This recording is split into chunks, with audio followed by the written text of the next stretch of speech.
혹시 여러분들은 상을 받아보신 적 있으신가요? 사진 하나 띄워주시겠어요?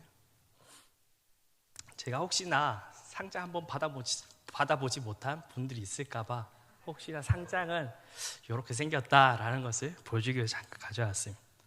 어떤 분들이 이러겠죠. 강무사님, 저는 상장 받아본 적 한 번도 없습니다. 그 상이라고 해봤자 밥상 아니면 밉상만 받아본 인물입니다 라고 할 수도 있습니다. 여러분들 이제 한번 옆에 인사 한번 잠깐 할까요? 당신은 진상 아닌 게 어딥니까? 라고 인사할까요? 진상이 아닌 게 어딥니까? 네, 그 많은 상 중에 진상이 아닌 게 다행입니다. 맞죠? 우리 성도들 보시기에는 저를 딱 보셨을 때 상을 많이 받아본 사람 같습니까? 아니면 상을 받지 못한 사람 같습니까? 아, 감사합니다. 자, 못 받았다 말할 줄 알고 뒤에 써놨는데, 네. 네. 막 집에 막 도배할 정도로 막 집에 상장이 많이 받았던 인물이다라고 하면은, 뭐 진짠가 싶기도 하고 막 의심하는 분들도 있을 겁니다. 저는 학창 시절 대회에 출전하는 것을 좋아했던 인물입니다. 그래서 이 상장도 참 많이 받았던 인물인데요. 제가 이 대회를 많이 나갔던 이유는 학교를 안 가기 위해서입니다. 여러분들 혹시 아시죠? 그림 대회, 글짓기 대회나 아니면 뭐 비행기 날리기, 고무동력기 날리기 뭐 이런 것들 하면은 그날은 학교 안 가는 날입니다. 저는 그 행복에 찾아서 제 하루에 이제 학교를 수업 가지 않기 위해 선생님이 항상 뭐 그림 그리러 나갈 사람 아니면 뭐 고무동력기 대회 나갈 사람은 제가 제일 먼저, 아무도 손들지 않는데 제가 먼저 손을 들고 냈었습니다. 그래서 뭐 수영 대회, 합창 대회, 뭐 5만 대회는 다 나가서 상은 다 받았습니다. 근데 뭐가 없었을까요? 네, 상금이요. 1등 상이요. 1등을 받아본 적은 없습니다. 당연하죠. 준비하지 않은 자가 그들과 준비했던 사람들 동일하게 받아본다면 1등 한다면 말이 안 되는 거겠죠. 이 1등을 받지 못하고 이제 장려나 아니면 참가상 뭐 이런 것들 받으면서 참 그들이 1등을 받는 사람들의 모습을 보면서 세상 참 더럽다라는 생각이 들더라고요. 참가한 사람도 얼마나 용기 있는 사람이에요, 맞죠? 그런 사람들도 좀 이렇게 강대상에 불러서 상장도 좀 주고 이런 거 하면 얼마나 좋을까. 그래서 제가 이 생각을 하다가 하나 떠오른 게, 예전에 개그 콘서트에 여러분들 혹시 보시면은 나를 슬프게 하는 세상이라는 개그 프로그램 혹시 아시나요? 기억하시나요? 거기에 막 이제 박성광이 샐러리맨으로 막 등장해서 국가가 나에게 해준 게 뭐요? 1등만 기억하는 이 더러운 세상이라는 이 제목, 이런 프로그램이 많이 있었습니다. 지금까지 막 거기 내용들이 어떤가를 있어서 한번 찾아보긴 했는데 여러분도 한번 생각해 보시겠어요? 여러분들 첫사랑 기억하시나요? 첫사랑? 갑자기 생각이 많이 빠지시오. 네, 첫사랑, 옆에 사람 걸리시면 안 됩니다. 이제 막 그 첫 번째 사람의 혹시 여러분들 5번째는 누구신지 기억하시나요? 네. 그러면서 이 박성광이 이렇게 말합니다. 첫사랑만 기억하는 이 더러운 세상. 그리고 또 이제 고소영하고 장동건하고 사귀어요라고 하자 이 박성광이 1등끼리 사귀는 이 더러운 세상. 그리고 택시 운전을 1종만 면허만 할 수 있는 거예요라고 대답이 나오자 박성광이가 1종만 택시 운전만 하는 이 더러운 세상. 우리 오빠는 멋있는 박재미다, 아이돌이다 라고 하면 이 아이돌만 대우받는 이 더러운 세상이라는 이런 개그를 제목으로 막 이렇게 오고 가능하는 이제 대화의 프로그램이었습니다. 여러분도 아시겠지만 참 세상은 1등만 기억하는 세상입니다. 잘난 사람, 능력 있는 사람, 또 다른 사람과 비교했을 때 뭔가 특출한 것을 가지고 있어야만 세상이 기억하는 사람. 그래서 혹시나 여러분들 기억하실까봐 장미란 예전 2008년 베이징 올림픽에 역도로 금메달 딴 것을 여러분들 기억하시죠? 그 역도에 들었을 때 무려 무게가 326kg으로 들어서 역대 최고의 이 자기 순위에서 금메달을 차지한 장미란이었습니다. 이 장미란이 거기서 또 기독교가 참 흥행했었던 것이 장미란이 그것을 들으면서 기도 제목을 놓고 계속 기도하면서 그 역도를 했다라는 것에 이 기독교인에게 참 인상을 남겼던 이 대회이기도 하죠. 하지만 여러분, 그 나라의 2위 역도 선수 기억하시나요? 기억하지 못합니다. 굳이 우리는 2등을 기억하려 하지 않습니다. 이 2등은 이 우크라이나 선수로 올하 코프라라는 선수로 우리는 그 사람이 2등한 것을 발견하게 됩니다. 막 사람들은 어떤 일에 사람을 선택할 때 지혜가 있고 능력이 있는 사람만을 선택하고 그 사람을 사용하려고 하는 것이 세상입니다. 우수한 인재를 길러내는 것을 목적으로 학교다 모든 것을 영재, 발굴다 뭐 이런 것도 들어보셨죠. 그런 영재를 꼭 키워서 그런 아이들을 통해 세상이 더 무궁한 것을 발전해 나가자라는 겁니다. 기업도 사원을 모집할 때 가장 우수한 사원들을 뽑기 위해서 최선을 다합니다.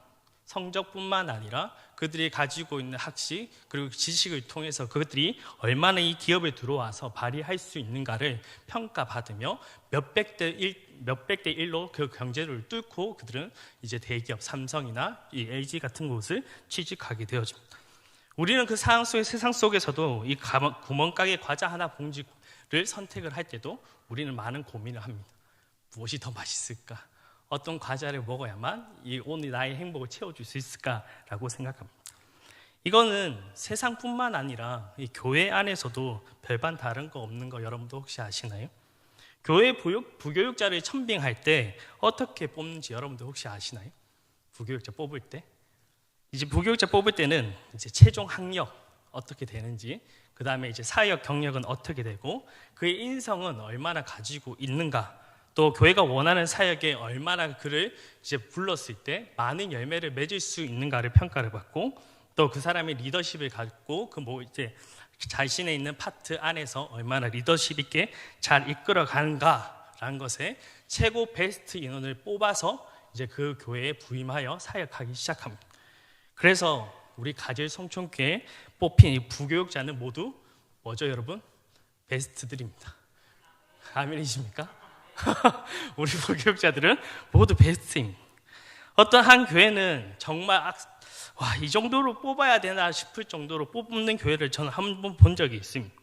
한 부교육자를 뽑기 위해서 막 이력서를 이제 다 집어넣게 되죠. 거기 사역 계획서, 자기소개서, 자신의 장점과 단점을 다 기록하고 이제 지금까지 자기가 바래왔던 이 사역들에 어떻게 영향력을 펼쳐 나갈 것인가를 그런 계획들도 모두 해 나갑니다.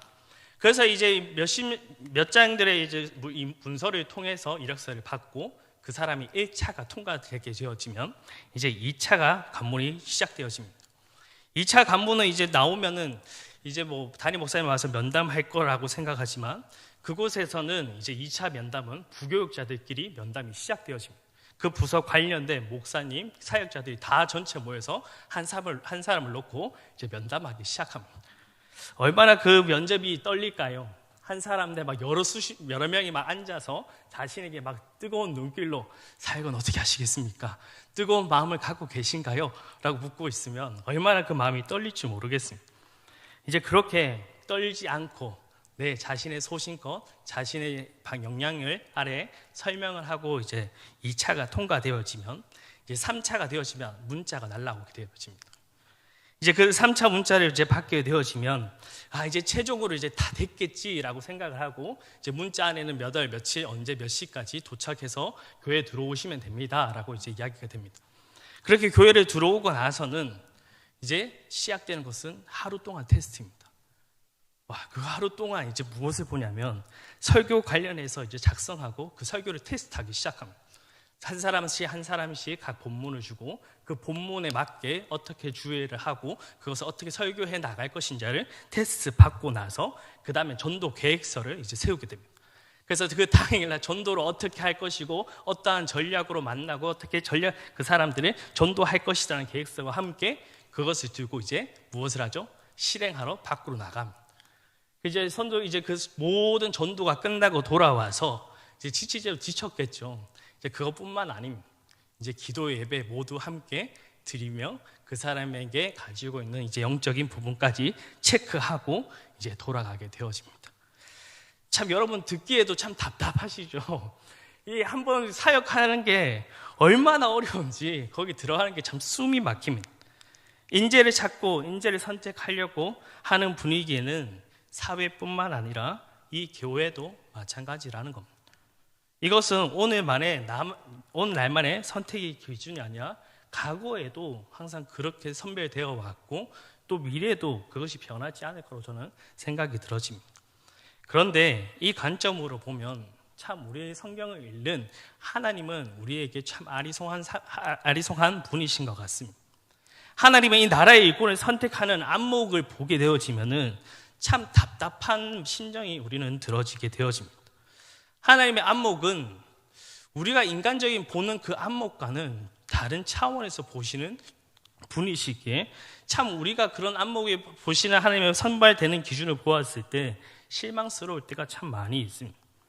오늘 본문에 보니까 하나님 주로 어떤 사람을 선택하느냐 하면 지혜롭지도 못하고 능력도 없고 배움도 많지 않고 세상에서 보면 미련하고 약하고 천하고 멸시받는 형편없는 사람들을 택하신다라고 이야기합니다. 그런데 이 선택이 어찌나 이 실수로 조금 부족하고 연약한 지체를 그냥 한 번만 실수한 것이 아니라 하나님은 항상 우리의 생각과 빗나가는 그들을 뽑으시고 사용하신다라는 겁니다. 여러분들 이제 한번 구약부터 한번 조금 생각을 해볼까요?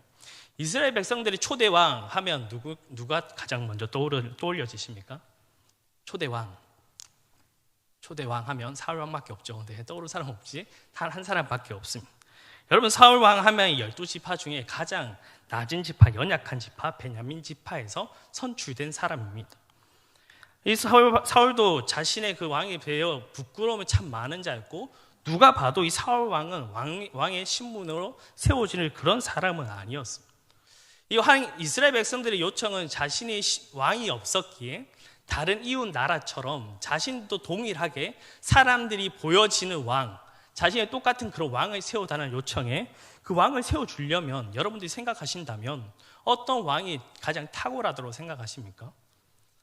지혜 있는 자, 힘 있는 자, 능력 있는 자, 어떠한 것을 모든 것을 다 해결할 수 있는 능력을 가진 사람이 왕이 되는 것이 우리는 당연하다고 생각합니다. 그런데 사울은 전혀 그런 인물도 아니고 그런 똑똑함을 가진 자도 아닌 그냥 한 사람, 연약한 사람으로 뽑혀지게 되어집니다. 자, 그러면 또 넘어가서 사울 왕 다음에 이제 왕으로 뽑히는 인물이 누구죠? 다윗이죠. 이 다윗 때도 마찬가지입니다. 다윗은 이 2세의 8번째 막내 아들입니다. 오늘 이 막내 아들은 아버지로부터 그리고 그 형제로부터 인정받지 못하고 누구도 하지 않는 그 형제 중에도 하고 싶지 않은 목동 일을 하고 있었던 것이 바로 다윗이라는 인물입니다. 이 다윗이 사무엘이 이새에게 찾아와서 이 왕이 될 조건이 이 집안에서 나올 것이라는 것을 알려주고 이제 그 왕에 대한 누군가를 보여달라고 하니 그 다윗은 아버지도 언급하지 아니할 정도로 사무엘이 남은 자가 없냐라고 묻기까지 대답하지 그 마지막까지 나오지 않았던 것이 이 다윗이라는 인물이기 때문입니다. 이런 다윗 속에서도 이새에 언급하지도 않고 그 자리에 늘 머물러 있었던 사람, 부족한 사람이었지만 하나님은 그를 세워 두 번째 이스라엘 왕으로 등극하게 만들어 주십니다. 자, 그러면 이제 구약도 하나님의 성향을 본다면 이제 신약으로 좀 넘어가서 하나님이 신약에 넘어가서 제자들을 선택하는 거 보면 여러분 신약에서 똑같은 모습을 발견하게 되어지죠. 이스라엘 진영을 보게 되어지면은 이 한국과 동일하게 남북으로 길게 늘어져 있습니다. 그래서 이 남북으로 쭉 넓혀진 이 땅 가운데서 거기 좋은 인물은 한 명도 뽑히는 사람은 없습니다. 대부분 어디에서 뽑히는지 아시나요, 여러분? 북쪽 동네 출신의 신분들만 하나님이 뽑으십니다.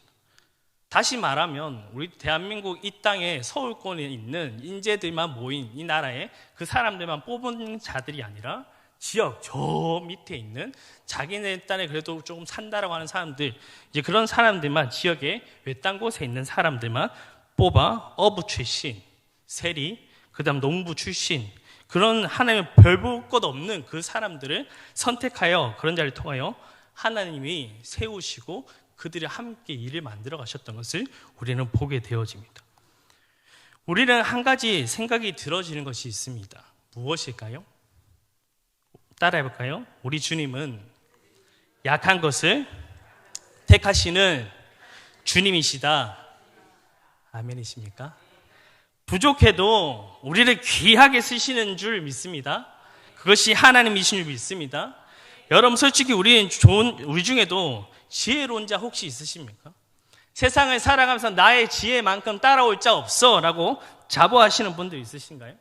나의 능한 자 별로 없지 않고 분별도 좋지도 또 불구하고 왜 그런 모든 환경이 좋지 않는 것에 하나님은 왜 이 불과한 이 연약한 자를 택하여 주는지 그 이유를 우리는 오늘 그 이유를 놓쳐서는 안 될 것 같습니다. 오늘 본문을 잘 보셔야 하는데 여러분들 한번 소리내서 읽어볼까요? 고린도전서 1장 26절입니다. 고린도전서 1장 26절 다 같이 읽겠습니다.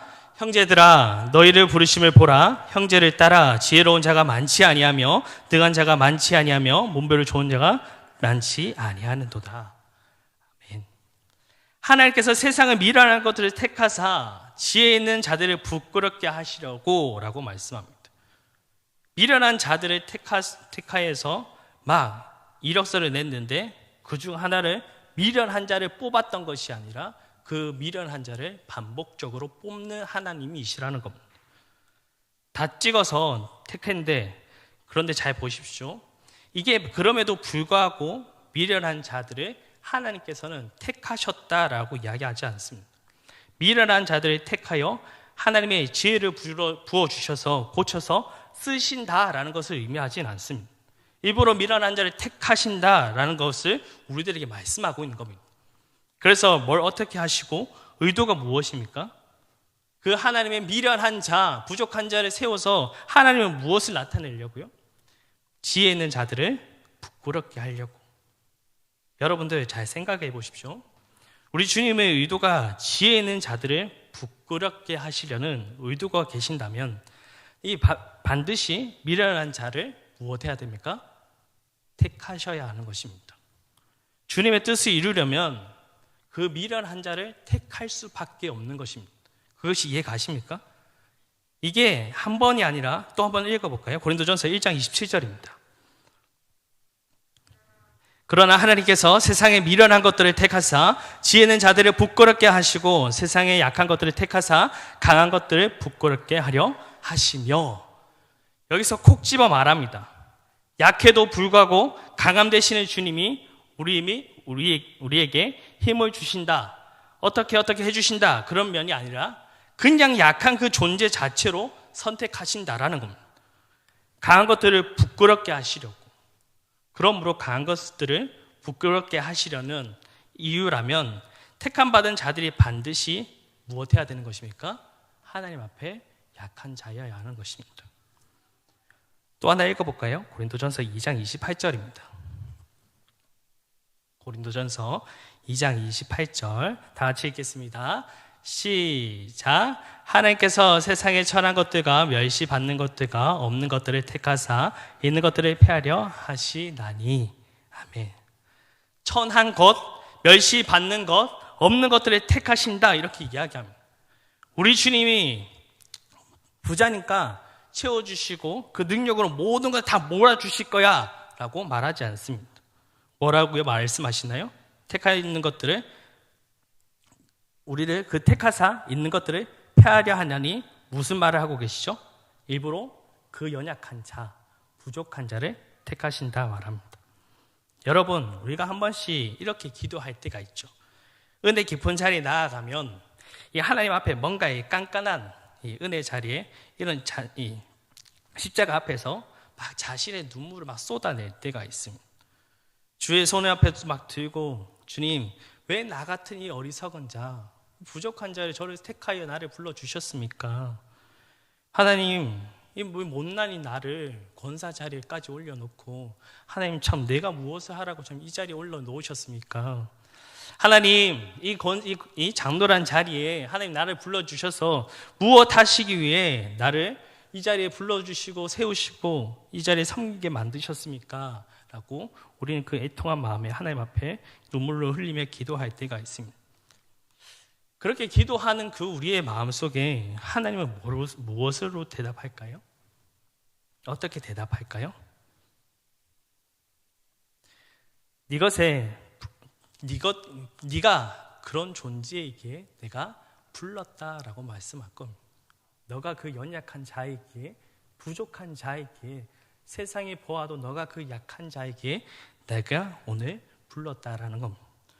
교회 이 모양 저 모양으로 어떤 섬김의 요청을 받으신 분들이 계시고, 또 생각하면 여러모로 내가 섬기는 그 자리가 참 부족하다라고 생각할 때가 있습니다. 나는 그런 능력도 없고 재능도 없고, 내가 이 주일학교 뭐 부장으로 섬기려고 하는데 뭐 부장이 돼야 뭐 돈도 있어야 되고 능력도 있어야 되고 뭐 주머니도 자꾸 열어줘야 되는 하는데 아무것도 가진 게 없으니 어떻게 하나님 나를 여기서 세우시고 섬기게 만드십니까? 라고 생각이 들 때 우리는 한 가지 이것을 기억해야 됩니다. 그 약함을 하나님은 들어 쓰시기 위해서입니다. 아멘이십니까? 약해서, 그래서 쓰시는 그 하나님의 이유가 된다라는 겁니다. 쓰시는 하나님이시라는 거에 여러분들 아멘으로 받아들이시기 바랍니다. 우리의 이 약함이 부끄러움이 아닙니다. 그것 때문에 하나님이 우리를 뽑아주시고 불러주시는 하나님이시라는 겁니다. 그렇다면 여러분, 이 아멘이 잘 안 될 텐데 약해서 왜 쓰는가? 왜 하나님이 하필 이러한 방식을 통해서 일을 하시는가? 이게 중요한 왜라는 이 불편한 방식을, 사람은 인재들을 선택하고 좋은 사람, 능력 있는 사람 뽑는데 이 골칫덩을 하나님 왜 불러주십니까? 라고 생각을 들 때 29절 한번 읽어보도록 하겠습니다. 본문입니다. 시작. 이는 아무도 육체도 하나님 앞에 자랑하지 못하게 하려 하십니다. 아멘이십니까? 하나님이 왜 약한 자를 쓰는 이유를 분명히 밝히십니다. 너희가 하나님 앞에 자랑하지 못하게 하려 하심이라는 겁니다. 하나님은 약한 자를 쓰는데 아무 불편함이 없으신 분입니다. 뭐도 못하고 나는 안 됩니다. 그런 자를 하나님이 들여 쓰시는 것은 하나님 앞에는 조금도 불편함이 없는 존재들이기 때문입니다. 자랑하는 사람, 자신을 거들먹거리는 사람, 은영 중에 자기를 드러내는 사람들이 참 많이 있습니다. 너무너무 막 곤란하죠. 자신은 너무 똑똑합니다. 교회에 막 누구보다 내가 더 의로운 것 같고, 교회에 누구보다 내가 더 많이 섬기고 더 많이 헌신하는 것 같습니다. 그런 사람들이 대부분 보이는 모습이 어떨까요? 내가 참 많은 교회에 헌신했던 사람인데, 내가 이 교회에 와서 얼마나 많은 헌금을 하고 많은 것을 드렸는데, 나 같은 이 권사 이 자리까지 내가 올라오기에 얼마나 힘을 썼는데 너희들이 그것을 아냐? 이 거들먹거릴 때 하나님은 그런 자를 힘들어 하신다라는 겁니다. 쓰시기에 하나님은 참 곤란할 것 같죠. 여러분들이 알바생을 뽑았다고 한번 생각해 보십시오. 내 알바생이 내가 뭔가 조금 했다고 그거 가지고 사장님 저 이거 했어요, 이거 했어요, 저 이거 했는데요, 저 이런 사람이요 라고 한다면, 만약에 여러분들이 사장이라면 그 직원 어떻게 할까요? 자르죠.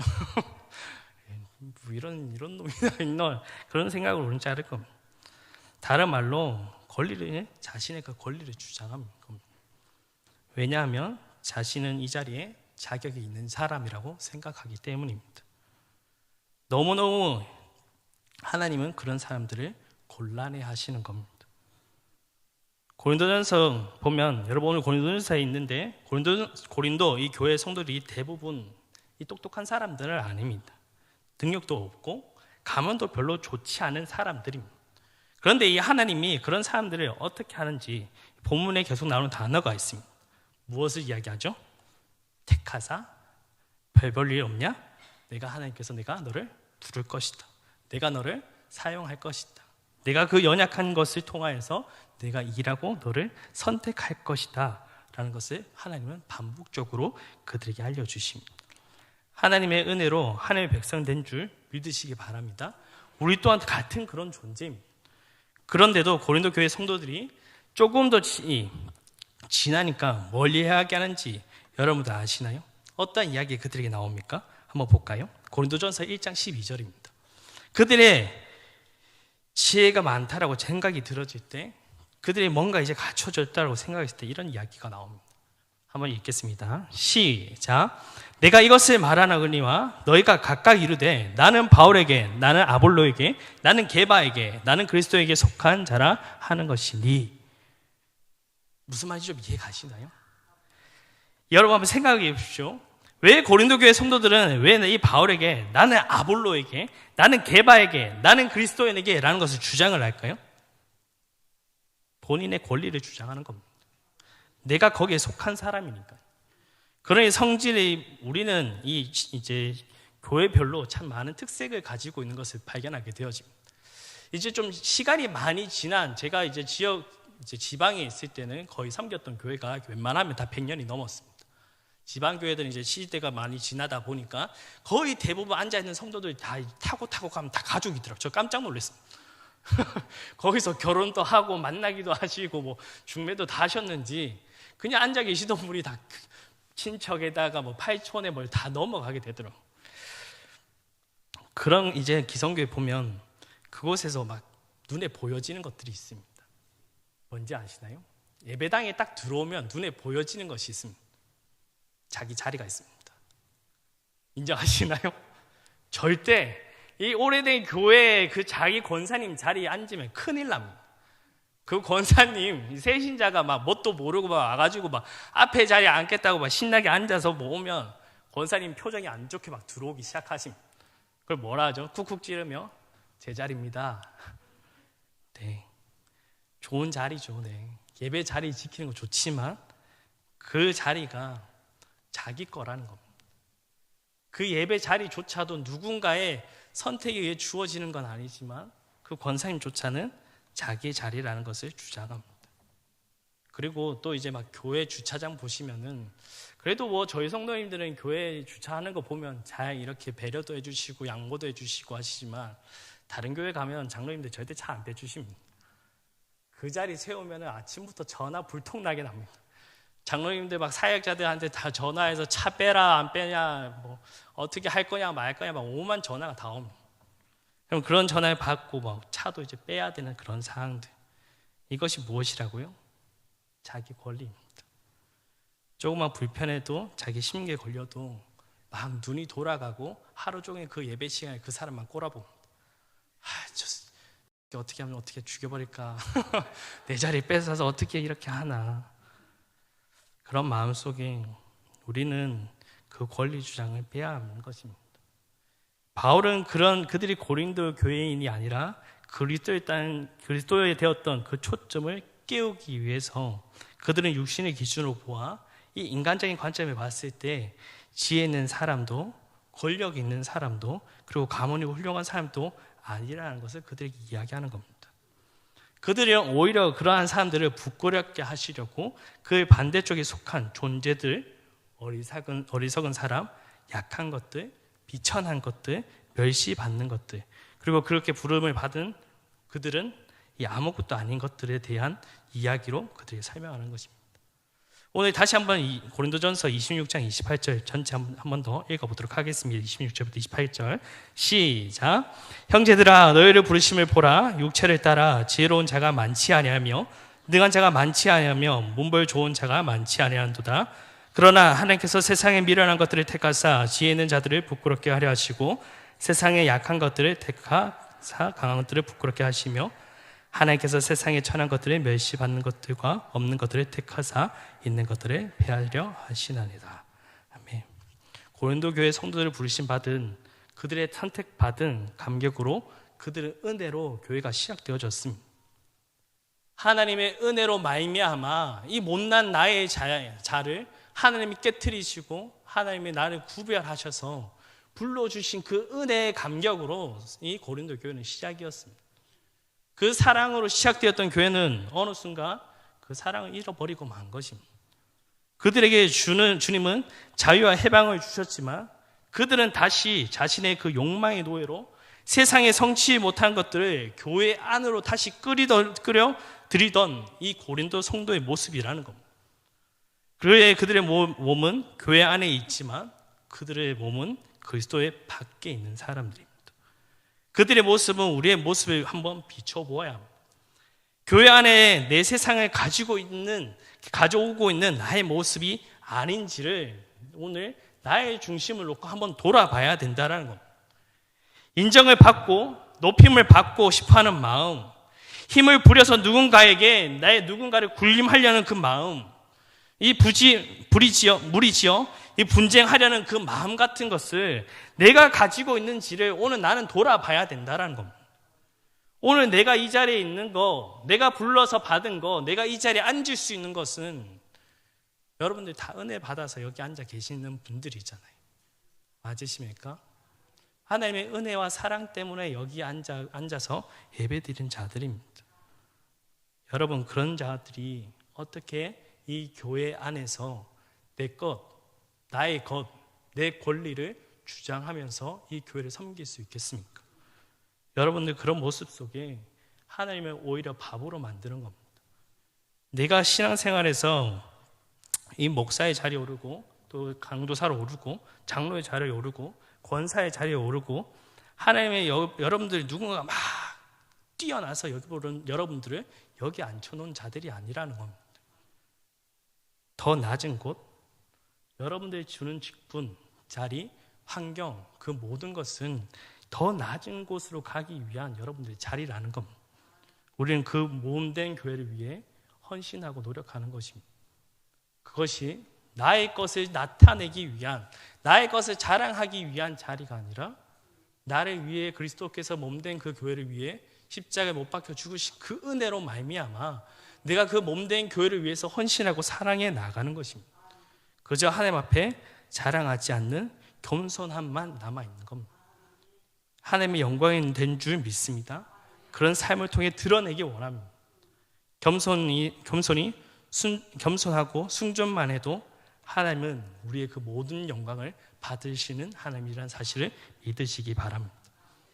여러분, 그리고 왜 이렇게 부족해도 우리를 택하시는가, 왜 불러주시는가, 한번 고린도전서 1장 30절부터 31절까지 읽어보도록 하겠습니다. 고린도전서 1장 30절부터 31절 다 같이 읽겠습니다. 시작. 너희는 하나님으로부터 나서 그리스도 예수 안에 있고 예수 하나님으로부터 나와서 우리에게 지혜와 의로움과 거룩함과 구원함이 되셨으니 기록된 바 자랑한 자는 주 안에서 자랑하려 함과 같게 하려 함이라. 아멘. 기록된 바 자랑하는 자는 주 안에서 자랑하려 함과 같게 하신다라고 합니다. 하나님은 이 주 안에서 자랑함과 같게 하려 함으로 같게 하려고 함이라라는 것이 여러분들 혹시 한번 생각해 보신 적 있으신가? 이 단어가 어떤 의미인지? 의도를 표현하는 것은 거저 성경에 잘 읽어보면 그냥 깨달아지게 되어집니다. 성경을 그냥 읽어서 그렇지 기록된 바 자랑하는 자는 주 안에서 자랑함과 같게 하려고 누구를 택하였다라고 이야기하고 있습니까? 우리 부족한 자를 택하여 사용하신다라는 겁니다. 여러분, 교회에서 하나님의 일을 한다는 것이 무슨 일일까요? 우리가 주님의 일을 한다는 게 어떤 일일까요? 내가 막 교회 안에서 받은 직분을 가지고 능력 가지고 막 모든 사람을 휘어잡을 만큼 막 그런 화려한 모습을 보여야만 받는 능력일까요? 오히려 그 무능력함에도 하나님을 사랑할 줄 아는 사람, 하나님의 그 종이 될 것을 인정하고 하나님 앞에 나의 삶을 드리기를 원하는 사람은 받으시는 영광이 되는 줄 믿습니다. 여러분, 이제 한 가지 이야기로 마무리하도록 하겠습니다. 이 태어날 때 아버지와 아들의 이 철인 3종 경기 혹시 이 예화를 알고 계시는가요? 이 태어날 때부터 중증장애를 가지고 있던 이 태어난 아들이 있었습니다. 이 아들은 이 태어날 때부터 이 어머니의 탯줄에 감겨져서 이 숨을 못 쉬고 이제 태어났다 보니 자신의 사지가 참 멀쩡하게 태어나지 못했던 아들이었습니다.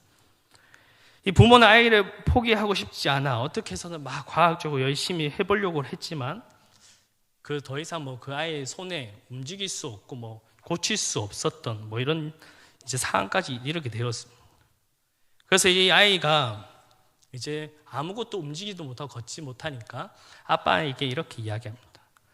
아빠, 나 소원이 있어 라고 하자 이 아빠가 그래 너 소원이 뭐야? 라고 물어보니 이 아들이 이렇게 이야기합니다. 아빠, 나 달리고 싶어. 한번 달려보는 게 내 소원이야. 하자. 이 아버지가 옛날에 철인 3종 경기에 참가했던 사진을 이 아들이 보고 나서 이 아빠와 같이 철인 3종 경기에 참가하고 싶다라는 의지를 이 아들이 표출한 것입니다. 여러분들 아시겠지만 이 철인 3종 경기라는 게 그냥 혼자서 하는 것도 벅차는 일입니다. 뭐 여러 가지 수영도 해야 되고 자전거도 타야 되고 막 이런 지점 몇십 킬로를 막 달려야 하다 보니 혼자 가는 것도 어려운데 이 아들을 데리고 가는 것조차가 참 쉬운 일이 아닌 겁니다. 그렇지만 이 아버지는 자신의 아들을 그 달리고 싶다는 마음 속에 이제 함께 훈련부터 하나하나 차근하여 그 철인 3종 경기를 무사히 마치는 결과가 벌어졌습니다. 이 아버지 니호트라고 하고 또 릭호트라고 하는데 이제 제가 이거 검색하다 보니까 아버지가 2년 전에 이제 돌아가셨더라고요. 2년 전에 이제 나이가 많이 드셔서 이제 그 철인 3종 경기에 뛰었던 이 아버지 아들 사이 속에 이 철인 3종 경기가 다 끝나고 나서 이제 이 아들이 아버지에게 이렇게 이야기했다고 합니다. 아버지가 없었다면 저는 할 수 없었을 겁니다. 이 말을 하자 아버지가 이렇게 이야기합니다. 내가 없었다면 아버지도 할 수 없었을 거야 라고 기록합니다. 여러분, 이 장애에 있는 아들, 오늘 이 아들이 오늘 하나님 앞에는 그런 우리의 모습이지 않을까요? 참 연약한 자들, 부족한 많은 우리, 욕심이 덕지덕지 붙어 있고 막 기도는 거룩하게 하지만 거룩하지 못할 인생을 늘 살아가고 반복적인 것이 우리의 마음. 그런데 하나님은 그런 연약한 자를 사용하기 원하십니다. 오늘 이 아들의 고백처럼 우리의 인생은 우리 스스로가 살아가는 것이 아니라 하나님이 이끌어 주셨기 때문에 이 자리까지 올 수 있는 우리라는 사실을 기억하시기 바랍니다. 우리는 그 고백 속에 나와 함께 하시는 인생 속에 내 것이 있을까요? 내 자랑이 있었을까요? 이 아들의 고백이 철인 3종 경기에 아빠가 날 끌어줘서 도착했는 그 상황 속에 그 아들이 내가 역시 아빠를 부추겨서 잘했어. 내가 잘한 거야. 그렇게 그렇게 고백할까요? 그 인생은 그렇게 고백하지 않습니다. 그 지금 2년 전에 죽은 아버지를 기억하며 그 아들은 계속 반복적으로 기억할 겁니다. 내가 여기까지 온 것도 아버지의 능력이었어. 오늘 우리는 그것을 기억하는 것입니다. 그렇게 될 때 우리는 이 교회 속에서 어떤 권리나 어떤 나의 능력, 나의 힘, 나의 자랑, 학업, 그럼 세상 것들을 우리는 이것의 교회를 접목시켜서 나의 사명을 하진 않습니다. 우리가 하는 것은 하나님이 나의 불러주신 은혜만 있는 자들이고 우리는 그 은혜를 갚는 자들입니다. 아멘이십니까? 그런 우리는 빚진 자들이 삶은 하나님 앞에 드리는 것이죠. 빚진 사람이 해야 할 일은 뭐죠, 여러분? 그 빚을 갚는 일밖에 남지 않았습니다. 그 빚을 갚기 위해서 오늘 하나님이 쓰시기에 아름다운 모습으로 살아가고 또 이 교회와 세상 속에 그 하나님의 역할을 감당하며 이 사명을 마지막 끝까지 잘 감당하는 우리 성도님의 삶이 되시기를 주님으로 축복합니다. 기도하겠습니다.